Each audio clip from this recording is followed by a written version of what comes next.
किसान आंदोलन पर सियासत में आज का दिन बहुत एक्शन भरा है। एक्शन की शुरुआत सुबह से हुई है, लेकिन अभी गाजीपुर बॉर्डर पर विपक्षी सांसदों का दल पहुंचा है। हालांकि उन्हें धरना स्थल तक नहीं जाने दिया गया। उधर प्रियंका गांधी सुबह तड़के रामपुर के लिए निकल चुकी हैं। रास्ते में उनके काफिले में शामिल गाड़ियों का एक छोटा एक्सीडेंट भी हुआ, तो उनकी गाड़ी आपस में टकराई, जिसकी वजह से एक छोटा सा हादसा हुआ। हालांकि सभी लोग सुरक्षित हैं, किसी को कोई चोट नहीं लगी है। प्रियंका गांधी ने अपनी गाड़ी का शीशा गाड़ी से उतरकर खुद साफ भी किया। इधर संसद में किसान आंदोलन पर संग्राम छिड़ा हुआ है। राज्यसभा में राष्ट्रपति के अभिभाषण पर चर्चा चल रही है। इसी दौरान आरजेडी सांसद मनोज झा ने सरकार पर वार किए, जिसका जवाब बीजेपी सांसद ज्योतिरादित्य सिंधिया ने दिया। उधर रामपुर में मृतक किसान नवरीत के घर पर अंतिम अरदास का आयोजन हुआ है। यहीं पर प्रियंका गांधी भी पहुंचने वाली हैं। फिलहाल वे रास्ते में हैं। ये 4 तस्वीरों के जरिए किसानों के आंदोलन पर हो रही राजनीति को हम आपको समझाने की कोशिश कर रहे हैं। इस बीच एनसीपी अध्यक्ष शरद पवार से मिलने के बाद विपक्षी सांसदों का दल गाजीपुर बॉर्डर पहुंचा है। इसमें अकाली दल की हरसिमरत कौर, एनसीपी की सुप्रिया सुले, डीएमके की कनिमोझी सहित कई सांसद वहां पहुंचे हुए हैं। हालांकि उन्हें धरना स्थल तक नहीं जाने दिया गया। जहां पर बैरिकेडिंग थी, वहीं से इन्हें वापस लौटना पड़ा। बेहद दुख होता है कि हिंदुस्तान के लोग वहाँ पे बैठे हैं, अन्नदाता गरीब किसान बैठा है, और 3 किलोमीटर की आपने ऐसे वहाँ पे एक बैरिकेडिंग कर दी जैसे देश के दुश्मन बैठे होते हैं। इतना बैरिकेडिंग तो बॉर्डर पे नहीं होता है, ये तो चाइना के और पाकिस्तान के साथ करना चाहिए, अपने लोगों के साथ थोड़े भी। और फिर आपने उधर बिजली बंद, पानी बंद, खाना बंद, इंटरनेट बंद। मतलब ये हालात तो जेल में भी नहीं होते जो हालात इधर पैदा कर दिए हैं। बहुत निंदाजनक है कि हम सांसद पूरे शांति की तरह से आए, सिर्फ किसानों से बातचीत करने आए, लेकिन हम देख रहे हैं कि आप देख रहे हैं कि क्या सिचुएशन है। मुझे सिर्फ डर इस बात का है कि अंदर भी क्या हो रहा है उस पर पूरी ट्रांसपेरेंसी नहीं। इंटरनेट बंद हो चुका है। अगर एक इमरजेंसी भी कुछ आए, एम्बुलेंस हो, कैसी चली जाएगी यहाँ एम्बुलेंस, आप सोचिए। किसान आंदोलन को लेकर सड़क से लेकर संसद तक सियासत जारी है। संसद में किसानों के मुद्दे पर सरकार और विपक्ष आमने सामने हैं। आरजेडी के मनोज झा और कांग्रेस के दिग्विजय सिंह ने सरकार पर असंवेदनशील होने का आरोप लगाया, तो बीजेपी के सांसद ज्योतिरादित्य सिंधिया ने जवाब दिया। शाम ढले खालिस्तानी जमा हो गए, पाकिस्तानी जमा हो गए, टुकड़े टुकड़े गैंग जमा हो गए, नक्सली जमा हो गए, माओवादी जमा हो गए। सर, सबसे बड़ा टुकड़ा टुकड़ा गैंग वो है जो अपने भारत माता की संतान की पीड़ा को करुणा से ना समझे, दंभ से देखे, गुरूर से देखे। दंभ और गुरूर लोकतंत्र की जुबान नहीं है। आज यदि किसान घर द्वार छोड़कर अगर दिल्ली के आसपास बैठे हुए हैं, आप कहते हैं कि तो षड्यंत्र है, कांग्रेस करा रही है। श्रीमान, आज अकाली दल सबसे पुराना एनडीए अलाइड पार्टनर है उसका, शिवसेना जी भी उनसे अलग हो गई। ये सब लोग प्रधानमंत्री की जो मोदी जी का जो अहम और अहंकार है, उसकी वजह से आज परेशान है। 11 बार सरकार ने संवाद की है। जब डेडलॉक हुआ है तब सरकार ने यह भी कहा है कि तीनों कानून को हम 18 महीनों के लिए स्थगित करेंगे। लेकिन इस बात का मुझे आश्चर्य है कि जिन लोगों ने ऐसे ही कानून की वकालत की थी,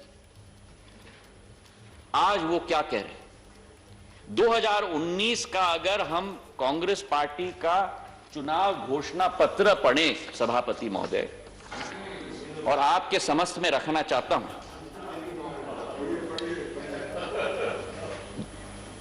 इस चुनाव घोषणा पत्र में अंक नंबर 11 में लिखा है, and I quote, Congress will repeal, I repeat, will repeal the Agricultural Produce Marketing Committees Act and make trade in agricultural produce, including exports and interstate trade, free, I repeat, free from all restrictions. तो आपको बता रहे हैं कि किस तरह से किसान आंदोलन को लेकर संसद से लेकर सड़क तक संग्राम मचा हुआ है। प्रियंका गांधी इस समय रामपुर के रास्ते में है। तमाम विपक्ष के सांसद गाजीपुर बॉर्डर पर पहुंचे हुए हैं और सदन के भीतर राज्यसभा में भी ज़बरदस्त डिबेट चल रही है। तमाम बड़ी हस्तियों ने भी दुनिया भर की किसान आंदोलन को लेकर आलोचना की है मोदी सरकार की। आलोचना मोदी सरकार झेल रही है सरकार को, लेकिन अमेरिका सरकार का समर्थन मिला है। अमेरिका के विदेश मंत्रालय ने भारत सरकार के तीनों नए कानूनों का समर्थन करते हुए कहा है कि इससे भारतीय बाजारों की उपयोगिता बढ़ेगी। अमेरिकी विदेश मंत्रालय ने आगे कहा है, अमेरिका ऐसे कदमों का स्वागत करता है जो भारत के बाजारों की उपयोगिता में सुधार करेंगे और निजी क्षेत्र के अधिक निवेश को बढ़ावा देंगे। अमेरिका की तरफ से, विदेश मंत्रालय की तरफ से जारी बयान में कहा गया है, विवाद को बातचीत के जरिए सुलझाया जाना चाहिए। शांतिपूर्ण विरोध एक मजबूत लोकतंत्र की पहचान है। सूचना के जरिए और इंटरनेट एक्सेस होना अभिव्यक्ति की आज़ादी है, जो कि लोकतंत्र के परिचायक होते हैं। तो एक तरफ जहां अमेरिका की कई बड़ी हस्तियों ने किसान आंदोलन के बहाने भ्रम को फैलाने की कोशिश की, किसान आंदोलन के बहाने एक एजेंडा सेट करने की कोशिश की, लेकिन वहीं दूसरी तरफ अमेरिकी सरकार का समर्थन मिला है। अमेरिका सरकार ने के विदेश मंत्रालय ने बयान जारी करके सीधे इस बिल का समर्थन कर दिया है, जिन बिलों को लेकर किसान देश में आंदोलनरत हैं। चलिए अब गाजीपुर का रुख कर लेते हैं। गाजीपुर में हमारे संवाददाता रविकांत हैं, उनकी एक रिपोर्ट दिखाते हैं आपको।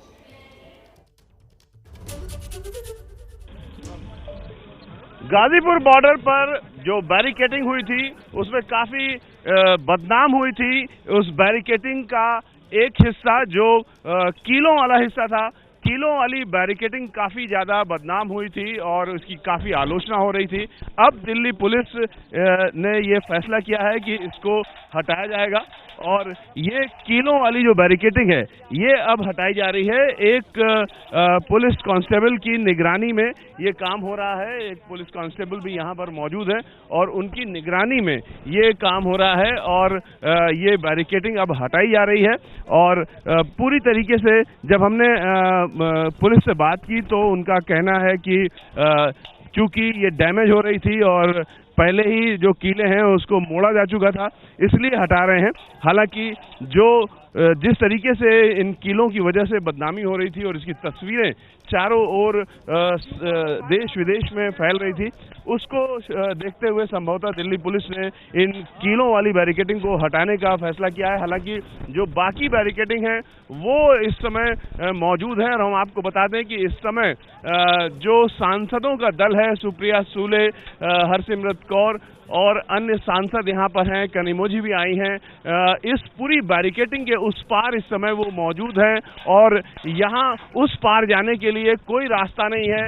ये काफी लंबी चौड़ी बैरिकेडिंग है जिसको कि पार करना असंभव है और इस तरीके से बैरिकेडिंग के उस पार सांसद हैं और किसान इस तरफ हैं, तो कोई संवाद भी नहीं हो पा रहा है और इधर की आवाज भी उधर तक नहीं पहुंच पा रही है। लेकिन ये जो बैरिकेडिंग है बड़ी, वो नहीं हटाई जाएगी, लेकिन कीलों वाली जो बैरिकेडिंग थी जो काफी बदनाम थी, अब उसको दिल्ली पुलिस ने हटाना शुरू कर दिया है। कैमरामैन मुकेश के साथ रविकांत, एबीपी न्यूज, दिल्ली। आप सभी के नमन करण बैठी उत्तर प्रदेश की गवर्नर श्रीमती आनंदीबेन पटेल जी, यशस्वी और लोकप्रिय मुख्यमंत्री योगी आदित्यनाथ जी, यूपी सरकार के मंत्रीगण, कार्यक्रम में उपस्थित सांसद, विधायक और मेरे प्यारे भाई और बहनों,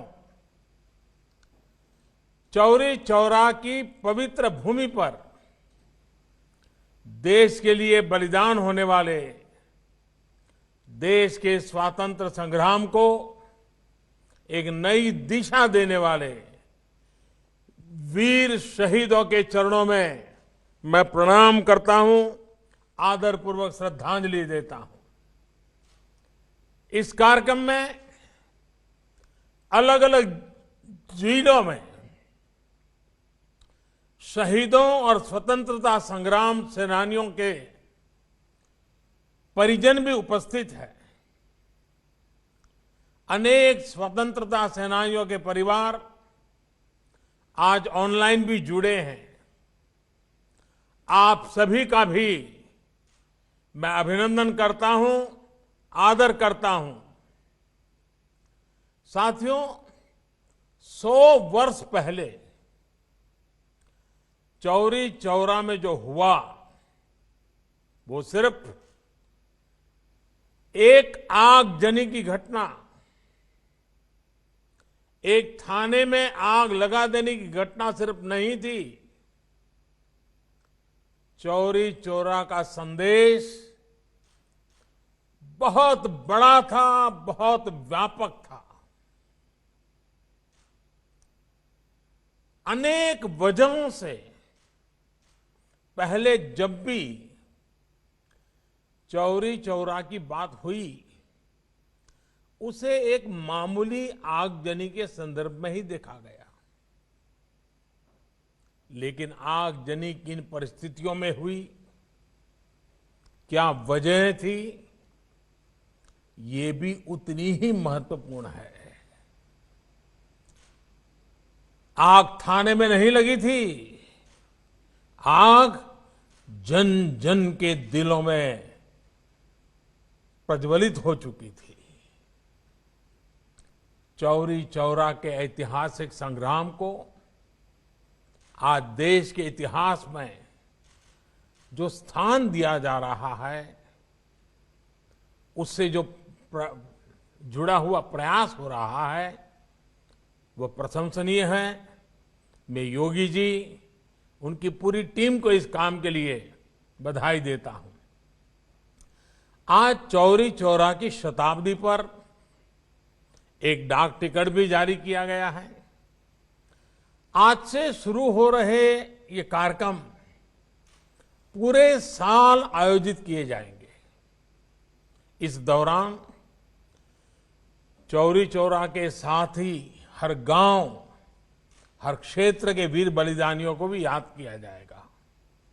इस साल जब देश अपनी आजादी के 75वें वर्ष में प्रवेश कर रहा है, उस समय ऐसे समारोह का होना इसे और भी प्रासंगिक बना देता है। साथियों, चौरी चौरा देश के सामान्य मानवी का स्वतः स्फूर्त संग्राम था। ये दुर्भाग्य है कि चौरी चौरा के शहीदों के जितनी चर्चा होनी थी, बहुत अधिक चर्चा नहीं हो पाई। इस संग्राम के शहीदों को, क्रांतिकारियों को इतिहास के पन्नों में भले ही प्रमुखता से जगह न दी गई हो, लेकिन आजादी के लिए उनका खून देश की माटी में जरूर मिला हुआ है, जो हमें हमेशा प्रेरणा देता रहता है। अलग अलग गांव, अलग अलग आयु, अलग अलग सामाजिक पृष्ठभूमि, लेकिन एक साथ मिलकर वो सब मां भारती की वीर संतान थे। आजादी के आंदोलन में संभवतः ऐसे कम ही वाक्य होंगे, ऐसे कम ही घटनाएं होगी जिसमें किसी एक घटना पर 19 स्वतंत्रता सेनानियों को फांसी के फंदे पे लटका दिया गया हो। अंग्रेजी हुकूमत तो सैकड़ों स्वतंत्रता सेनानियों को फांसी देने पर तुली हुई थी, लेकिन बाबा राघवदास और महामना मालवीय जी के प्रयासों की वजह से करीब करीब 150 लोगों को फांसी से बचा लिया गया था। इसलिए आज का दिन विशेष रूप से बाबा राघवदास और महामना मदन मोहन मालवीय जी को भी प्रणाम करने का है, उनका स्मरण करने का है। साथियों, मुझे खुशी है कि इस पूरे अभियान से हमारे छात्र छात्राओं युवाओं को प्रतियोगिता के माध्यम से भी जोड़ा जा रहा है। हमारे युवा जो अध्ययन करेंगे उससे उन्हें इतिहास के कई अनकहे पहलू पता चलेंगे। भारत सरकार के शिक्षा मंत्रालय ने भी आजादी के 75 साल पूरे होने पर युवा लेखकों को स्वतंत्रता सेनानियों पर किताब लिखने के लिए, घटनाओं पर किताब लिखने के लिए, शोध पत्र लिखने के लिए आमंत्रित किया है। चौरी चौरा संग्राम के कितने ही ऐसे वीर सेनानी हैं जिनके जीवन को आप देश के सामने ला सकते हैं। चौरी चौरा शताब्दी के इन कार्यक्रमों को लोकल कला, संस्कृति और आत्मनिर्भरता से जोड़ने का प्रयास किया गया है। ये प्रयास भी हमारे स्वतंत्रता सेनानियों के प्रति हमारी श्रद्धांजलि होगी। मैं इस आयोजन के लिए मुख्यमंत्री योगी आदित्यनाथ जी को और यूपी की सरकार की भी सराहना करता हूं। साथियों, सामूहिकता के जिस शक्ति ने गुलामी की बेड़ियों को तोड़ा था, वही शक्ति भारत को दुनिया की बड़ी ताकत भी बनाएगी। सामूहिकता की यही शक्ति आत्मनिर्भर भारत अभियान का मूलभूत आधार है। इस देश को 130 करोड़ देशवासियों के लिए भी आत्मनिर्भर बना रहे हैं और पूरे वैश्विक परिवार की भलाई के लिए भी। आप कल्पना करिए, इस कोरोना काल में जब भारत ने 150 से ज्यादा देशों के नागरिकों की मदद के लिए जरूरी दवाइयां भेजी, आज भारत ने दुनिया के अलग अलग देशों से अपने 50 लाख से अधिक नागरिकों को स्वदेश लाने का काम किया। जब भारत ने अनेकों देशों के हजारों नागरिकों को सुरक्षित उनके देश भेजा, जब आज भारत खुद कोरोना की वैक्सीन बना रहा है, दुनिया के बड़े बड़े देशों से भी तेज गति से टीकाकरण कर रहा है, जब भारत मानव जीवन की रक्षा को ध्यान में रखते हुए दुनिया भर को वैक्सीन पहुंचा रहा है, दे रहा है, तो हमारे स्वतंत्रता सेनानियों को जहां भी उनकी आत्मा होगी जरूर गर्व महसूस होता होगा। साथियों, इस अभियान को सफल बनाने के लिए अभूतपूर्व प्रयासों की भी जरूरत है। इन भगीरथ प्रयासों की एक झलक हमें इस बार के बजट में भी दिखाई देती है। कोरोना काल में देश के सामने जो चुनौतियां आई, उनके समाधान को ये बजट नई तेजी देने वाला है। साथियों, बजट के पहले कई दिग्गज ये कह रहे थे कि देश ने इतने बड़े संकट का सामना किया है, इसलिए सरकार को टैक्स बढ़ाना ही पड़ेगा, देश के आम नागरिक पर बोझ डालना ही होगा, नए नए कर जो लगाने ही पड़ेंगे। लेकिन इस बजट में देशवासियों पर कोई बोझ नहीं बढ़ाया गया, बल्कि देश को तेजी से आगे बढ़ाने के लिए सरकार ने ज्यादा से ज्यादा खर्च करने का फैसला लिया है। ये खर्च देश में चौड़ी सड़कें बनाने के लिए होगा, ये खर्च आपके गांव को शहरों से, बाजार से मंडियों से जोड़ने के लिए होगा। इस खर्च में पुल बनेंगे, रेल की पटरियां बिछेंगी, नई रेल चलेगी, नई बसें भी चलाई जाएगी, शिक्षा, पढ़ाई लिखाई की व्यवस्था अच्छी हो, हमारे युवाओं को ज्यादा अच्छे अवसर मिले, उसके लिए भी बजट में अनेक फैसले लिए गए हैं। और साथियों, इन सब कामों के लिए काम करने वालों की भी तो जरूरत पड़ेगी। जब सरकार निर्माण पर ज्यादा खर्च करेगी तो देश के लाखों नौजवानों को रोजगार भी मिलेगा, आमदनी के नए रास्ते खुलेंगे। साथियों, दशकों से हमारे देश में बजट का मतलब बस इतना ही हो गया था कि किसके नाम पर क्या घोषणा कर दी गई। बजट को वोट बैंक के हिसाब किताब का वही खाता बना दिया गया था। आप सोचिए, आप भी अपने घर में आने वाले खर्चों का लेखा जोखा अपनी वर्तमान और भविष्य की जिम्मेदारियों के हिसाब से करते हैं।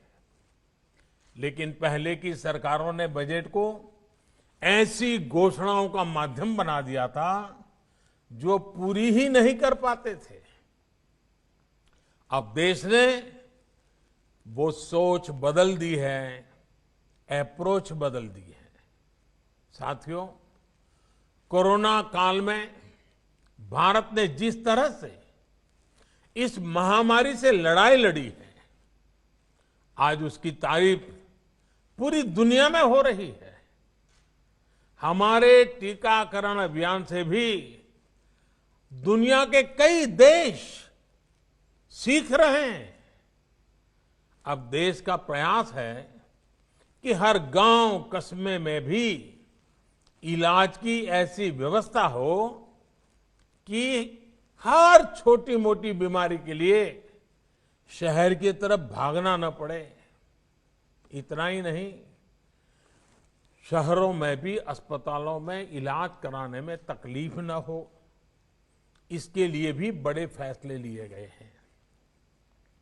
अभी तक आपको अगर कोई बड़ा टेस्ट या चेकअप कराना होता है तो आपको अपने गांव से निकल करके गोरखपुर जाना पड़ता है, या फिर कई बार आप लखनऊ या बनारस तक चले जाते हैं।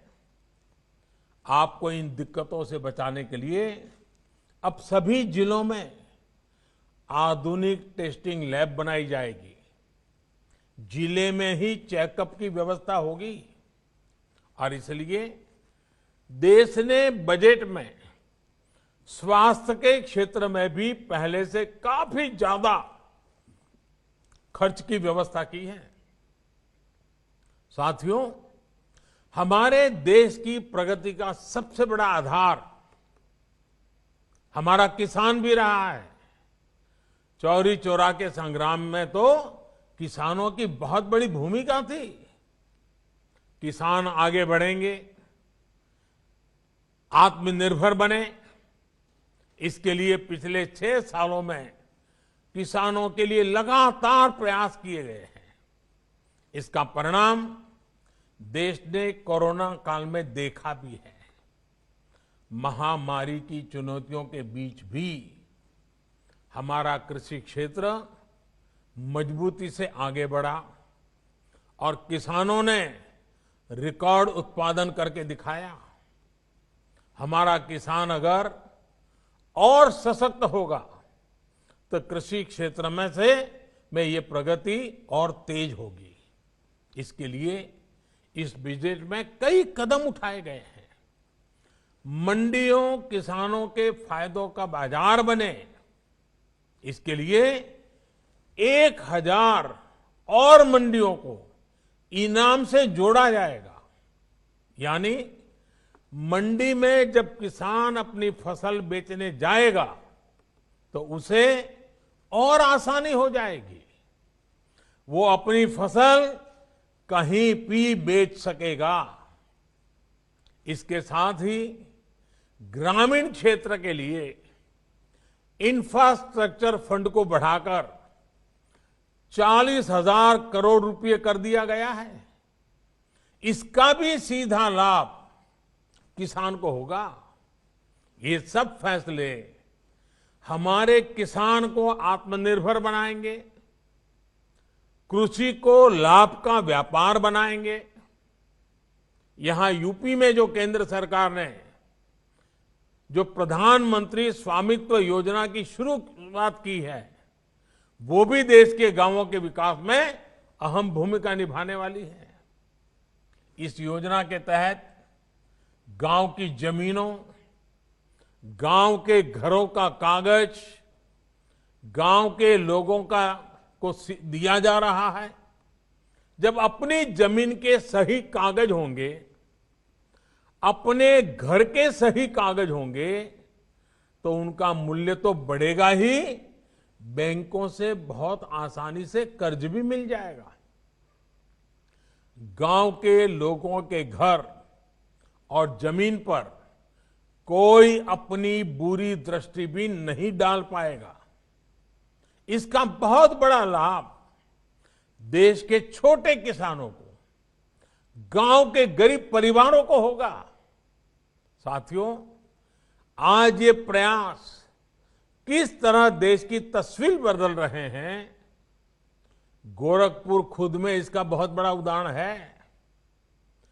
क्रांतिकारियों की ये धरती कितने ही बलिदानों का गवाह ये क्षेत्र, लेकिन पहले यहां क्या तस्वीर होती थी? यहां कारखाने बंद हो रहे थे, सड़कें खस्ता हाल थी, अस्पताल खुद में बीमार हो गए थे। लेकिन अब गोरखपुर खाद कारखाना फिर से शुरू हो रहा है। इसमें किसानों को भी लाभ होगा और युवाओं को रोजगार भी मिलेगा। आज गोरखपुर में एम्स बन रहा है। यहां का मेडिकल कॉलेज और अस्पताल हजारों बच्चों का जीवन बचा रहे हैं। पिछले कई दशकों से यहां इंसेफेलाइटिस, जिसका उल्लेख अभी योगी जी ने किया, बच्चों का जीवन निगल रही थी। लेकिन योगी जी के नेतृत्व में गोरखपुर के लोगों ने जो काम किया, अब उसकी प्रशंसा दुनिया की बड़ी बड़ी संस्थाएं कर रही हैं। अब तो देवरिया, कुशीनगर, बस्ती, महाराजगंज और सिद्धार्थनगर में भी नए मेडिकल कॉलेज बन रहे हैं। साथियों, पहले पूर्वांचल की एक और बड़ी समस्या थी। आपको याद होगा, पहले अगर किसी को 50 किलोमीटर भी जाना होता था तो भी 3-4 घंटे पहले निकालना पड़ता था। लेकिन आज यहां 4 लेन और 6 लेन सड़कें बन रही है। इतना ही नहीं, गोरखपुर से 8 शहरों के लिए फ्लाइट की भी सुविधा बनाई गई है। कुशीनगर में बन रहा इंटरनेशनल एयरपोर्ट यहां टूरिज्म सेक्टर को भी आगे बढ़ाएगा। साथियों, ये विकास, आत्मनिर्भरता के लिए ये बदलाव आज हर स्वतंत्रता सेनानी को देश की श्रद्धांजलि है।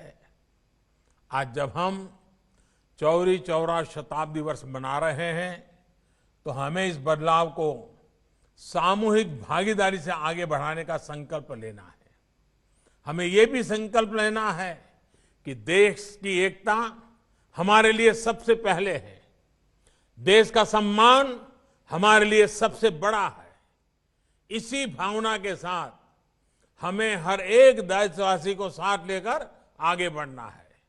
मुझे विश्वास है, जो यात्रा हमने शुरू की है, उसे हम एक नए भारत के निर्माण के साथ पूरा करेंगे। मैं फिर एक बार शहीदों की इस शताब्दी के बेला पर पूरे साल भर एक बात न भूलें कि वे देश के लिए शहीद हुए थे। वे शहीद हुए, उसके कारण आज हम स्वतंत्र हुए। वे देश के लिए मर सके, अपने आप को मार सके, अपने सपनों को आहूत कर सके। कम से कम हम मरने की नौबत तो नहीं है, लेकिन देश के लिए जीने का संकल्प जरूर लें। उन्हें सौभाग्य मिला देश के लिए मरने का, हमें सौभाग्य मिला देश के लिए जीने का। ये पूरा शताब्दी वर्ष चौरी चौरा के शहीदों का स्मरण करते हुए ये हमारे लिए संकल्प का वर्ष बनना चाहिए, हमारे लिए सपनों को साकार करने का वर्ष बनना चाहिए, हमारे लिए जी जान से लिए जन जन की भलाई के लिए जुट जाने का बनना चाहिए। तभी ये शहादत का 100 साल हमें नई ऊंचाइयों पर ले जाने का एक अपने आप में अवसर बन जाएगा और उनकी शहादत हमारी प्रेरणा का कारण बनेगी। इसी एक भावना के साथ मैं फिर एक बार आप सबका बहुत बहुत धन्यवाद करता हूं।